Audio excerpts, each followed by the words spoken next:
cashirkan waxaan ku baran doonaa simplify radical expressions sida loo simplify gareeyo radical expressionska ayaan ku baran doonaa cashirkan marka ugu horeysa intaadan u gudbin sida loo simplify gareeyo waa inaad taqaanid prime factorization waa inaad taqaanid marka hore prime factorization haddii aadan aqoonin prime factorization ma simplify gareyn kartid lambarada marka ugu horeysa waxaad daawataa videoga kale oo la yiraahdo prime factorization si aad usoo baratid prime factorizationka hadda waxaa simplify gareynaynaa 12 marka ugu horeysa cashirkii hore square root la dhihi jiray waxaad kusoo baratay in tusaale ahaan oo kale 25 root in ay tahay 25 inay tahay waa square number square waa 6 lagu dhuftay marka rootka waxa ka soo baxa kaliya square-ka ayaa ka soo baxa marka 25 waxay la macno tahay oo kale square root-keeda waa 5 marka hadda markii ku yiraahdo simplify 12 markii ku yiraahdo waxa nala ka rabaa in 12 ka dhex fiirino inay ku dhex jirto number square ah si uu numberka square-ka aga soo baxo calaamadan radicalka si uga soo dhex baxo calaamada radicalka waxa ka soo dhex bixi kara numberka square-ka kaliya ay ka soo bixi kara ama numberka laba jibaaranaha kaliya ay ka soo dhex bixi kara numberka kama soo dhex bixi karo marka 12 hadii aan factor gareyno prime factorization anagoo isticmaalayna wuxuu noqonayaa 12 waxaad u qaybsaa 2 12 loo qaybiyay waa 6 hadda waxa u qaybsaa 2 6 loo qaybiyay 2 waa 3 marka lambarada prime-ka ayaad calaamadsanaysaa lambar 2 waa prime number lambar 3 waa prime number lambar 2 waa prime number marka calaamadsanaysaa kulligood marka soo calaamadsated baa waxa isticmaalaysaa in aad factor gareysid 12 marka 12 hadii aan factor gareynay wuxuu noqonayaa 2 lagu dhuftay 2 lagu sii dhuftay 3 ayuu noqonayaa marka hadda markaan factor gareynay 12 waxaan u jeednaa in 12 ay ku dhex jirto square ay ku dhex jirto square-kaasna waxa weeye waa 2 lagu dhuftay 2 number oo isku dhufto waa square ama laba jibaarane marka 12 waxa ku dhex jirta markaan factor gareynay number square numberkaasna waa 4 sababtoo ah 2 lagu dhuftay waa 4 marka hadda square-ka waa inuu ka soo dhex baxaa calaamada radicalka marka hal xaba ayaa soo baxay number 2 hal xaba ayaa ka soo baxaya maadaama square tahay marka radical calaamada radical sign-ka waxa ku haraysa number 3 ayaa ku haraya marka jawaabtu waxay noqotay 2 root 3 ayay noqotay jawaabtii tusaalahan tatarayna waxaan subinaynaa mid kale hadda tusaalahan ayaan factor gareynaynaa 18x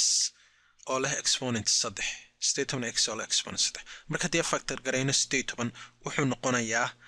prime factorization anagoo isticmaalayna hadii aadan qoon xataa video kale ku saabsan prime factorization marka 18 prime factorization isticmaalno wuxuu noqonayaa 2 lagu dhuftay 3 lagu sii dhuftay 3 ayuu noqonayaa haddana x hadii factor gareyno wuxuu noqonayaa x lagu dhuftay x lagu sii dhuftay x ayuu noqonayaa markii la factor gareeyo marka hadda markii factor gareynay waxaan u jeednaa inay meeshan ku dhex jiro 18 ay ku dhex jirto number square numberkaasna waa 3 lagu dhufto waa square waa 9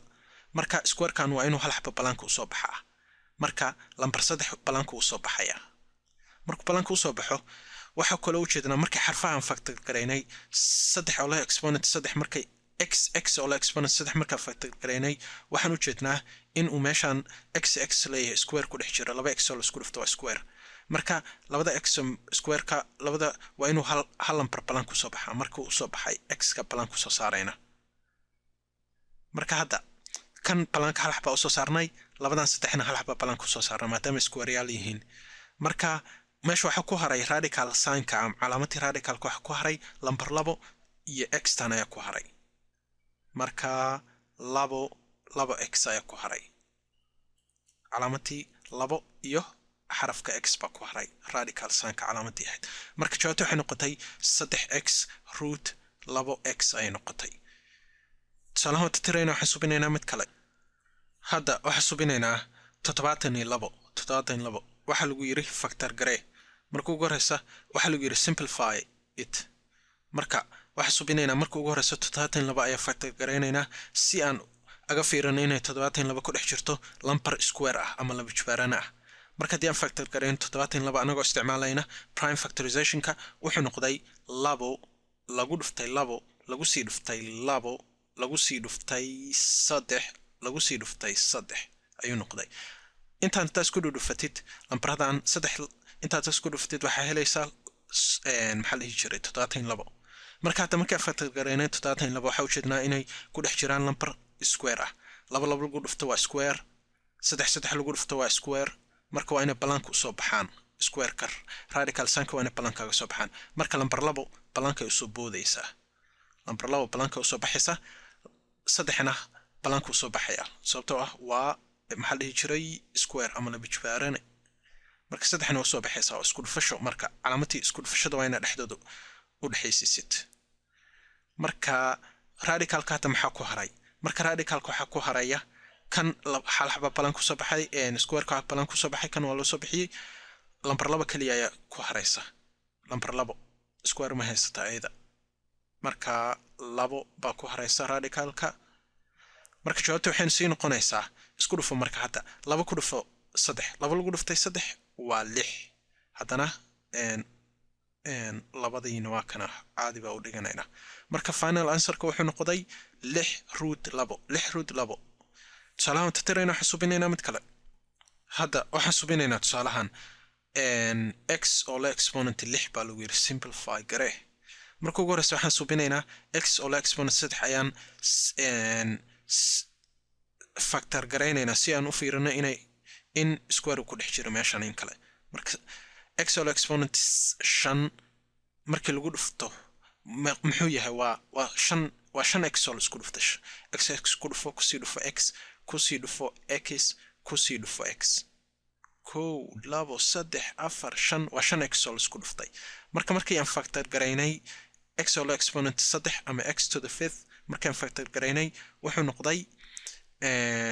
waxaan u jeednaa inuu halkan uu yahay laba jibaarana ama maxaa la jiray square halkaana uu yahay laba jibaarana ama square marka labadan laba jibaaranaha waa inay balaanka soo boodaan marka x waxa uu soo boodaya laba jibaaranahan waxa uu soo boodaya hal xaba balaanka soo boodaya midkan hadana square kana xabad balaanka soo boodaya ama soo baxaya ka wada marka hadda kan balaanka soo saaray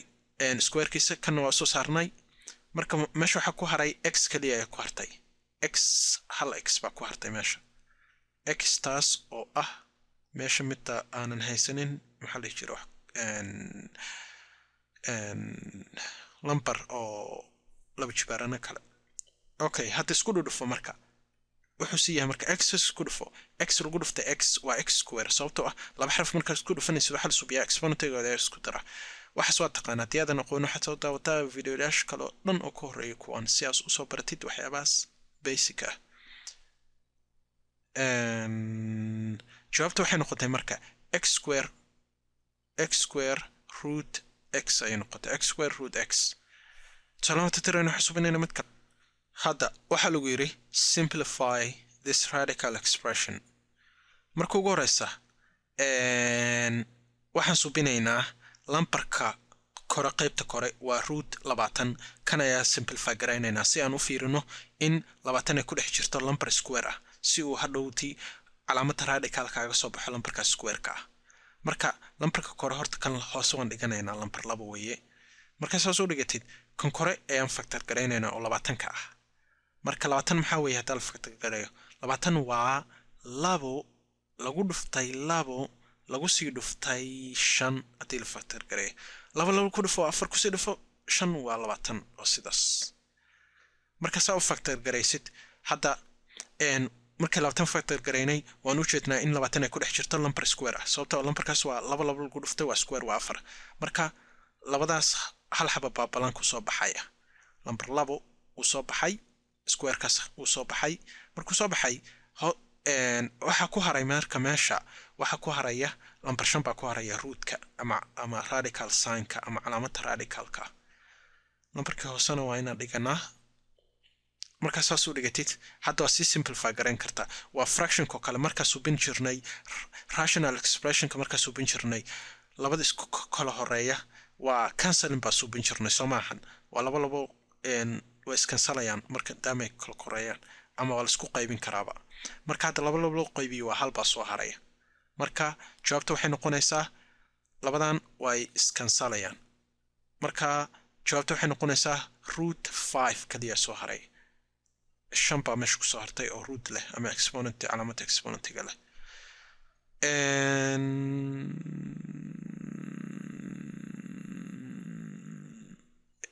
waxaa salaamata tirayna waxa subinayna mid kale hadda waxaa lagu yiri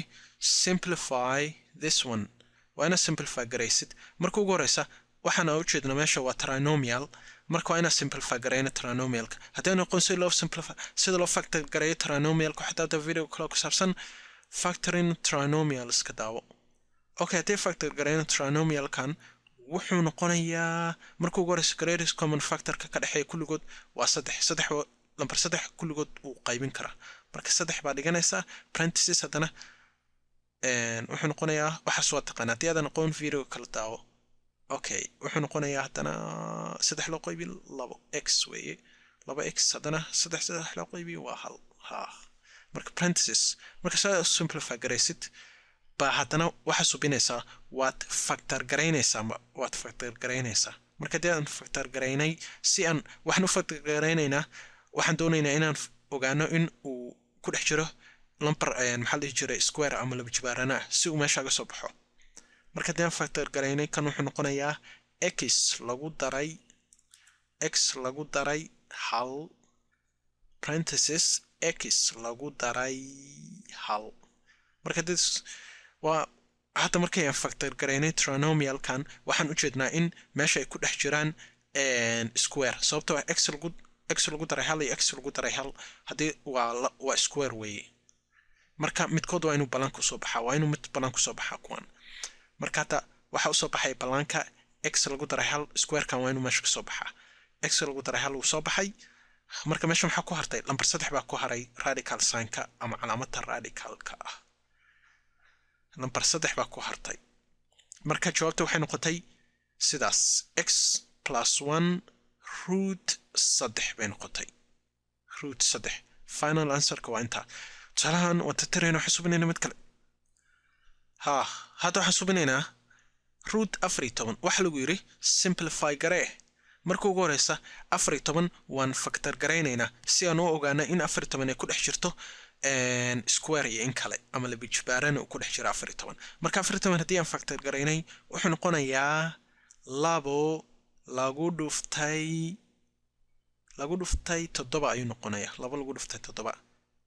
marka hadda markii aan factor garaynay 14 agama jeedno inay ku dhex jirto marka factor garaynay 14 waxaan u jeednaa in 14 aysan ku dhex jirin number square ah ama number laba jibaarana ah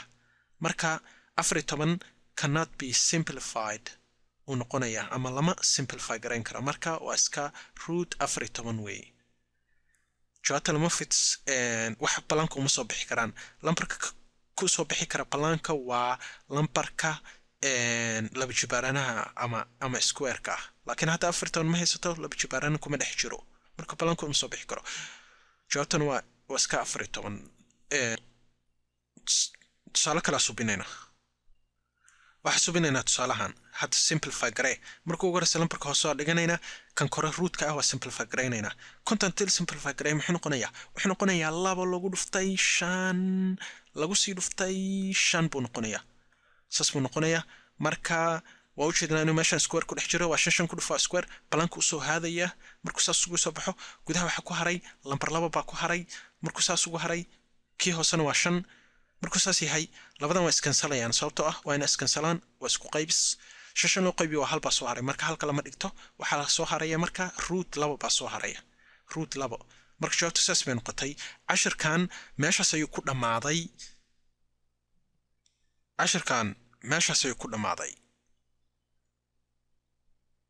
wuu dhamaaday miya ma dhamaan wuu dhamaaday ما دمان ودمات مرة weli ma daawanaysaa wuu dhammaaday ha u dhammaaday wuu dhammaaday